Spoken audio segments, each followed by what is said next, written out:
My contribution to this conference is in the session on the effect of the long-run consequences of recessions.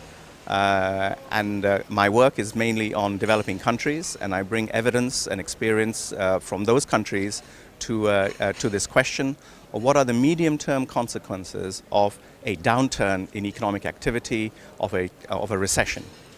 There are several consequences of this, and one, for example, is on health, on childhood development, and there's strong evidence from developing countries that when, for example, there are droughts, child development is strongly affected negatively.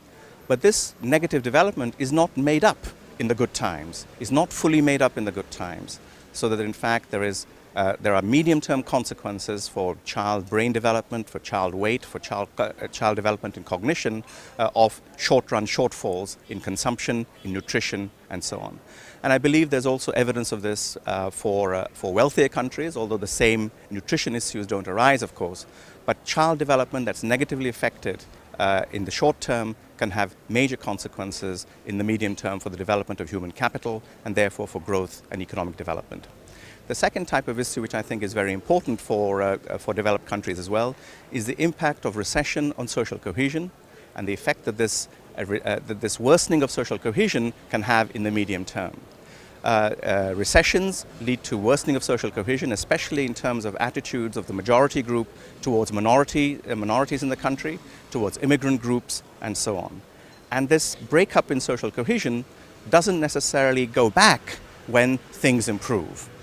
We certainly have evidence that in recessions, social cohesion worsens.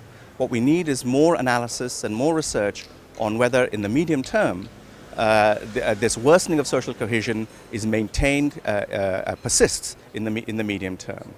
And I think the evidence from developing countries is certainly that worsening of social cohesion, which happens during bad economic times, persists over the medium term. And for this reason, I believe that developed countries, OECD countries, have to be very, very careful in allowing periods of recession to develop, because worsening of social cohesion in these periods will persist over time and will affect social outcomes and also economic growth and investment in the medium term. Thank you very much.